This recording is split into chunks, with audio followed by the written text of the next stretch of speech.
Welcome to Nerd Index. I have somebody that I know that's going to Japan this year, and so I thought today that we would go over the tips that I have for things that you'll want to keep in your day bag when you're walking around and your luggage is either at your accommodation or in one of the coin lockers. There are plenty of other really good in-depth resources for planning your travel in Japan and step-by-step guides of things that you can do in Japan, and I will link one of my favorites down in the description. So for me, I use this purse when we're walking around, and I make sure to always have certain essentials.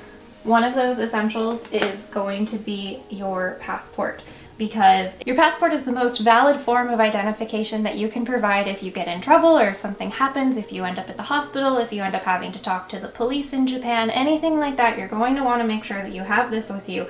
Do not keep it in your luggage at the hotel. The next thing that you're going to want to keep with you is going to be a battery backup.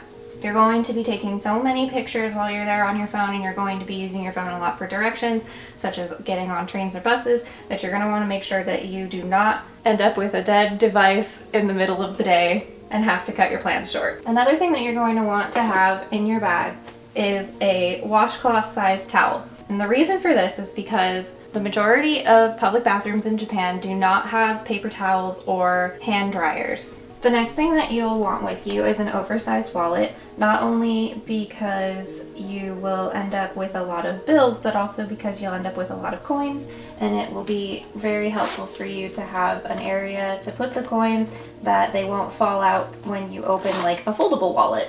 And because Japan is still mostly a cash-based society, you're definitely going to want to make sure that you get a few different denominations of yen before you go, but while you're there you can still convert money either at the airport or at the convenience stores. And another essential that you'll find in your wallet is the Suica cards or the Icoca cards, whichever one your region that you're traveling to uses, but the Suica card is almost completely national. And the reason why you want these is because you can load them with money and then use them like a credit card at a lot of different places, like the convenience stores and the train stations and vending machines. There is a chip shortage right now, so it can be difficult to get a Suica card if you don't have one already, but in that case you can look for the app that you can download on your phone and it'll function the same way, and you would just scan your phone instead. Regarding the pass cards, you can also get a card holder, so that when you're passing through the gates at the turnstile of a station, you can just reach it out from your bag.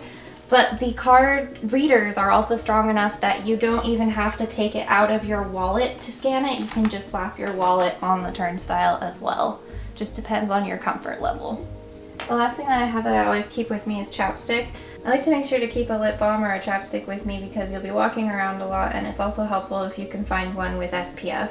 Also, because you'll be walking around, you need to make sure that you're keeping yourself well hydrated. There are plenty of vending machines all across Japan, and so make sure that when you see one, you check your water supply in case you need to get a new bottle. And you may also want to think about drinks like Pocari Sweat because it has electrolytes in it, and that's also really good to be replenishing. Another thing that your battery backup will help you keep charged is your pocket Wi-Fi. And I recommend a pocket Wi-Fi over a SIM card replacement for your phone because it's infinitely easier and they are just as reliable, if not more reliable, for service. And the company we've used, we've had absolutely no problems with. Pocket Wi-Fi allows you to have, or for us, our experience is both of our phones, the iPad, the laptop, everything is covered. We don't have to worry about hotspotting or anything like that. So there you have it, the essentials that you should keep in your day bag while you're walking around.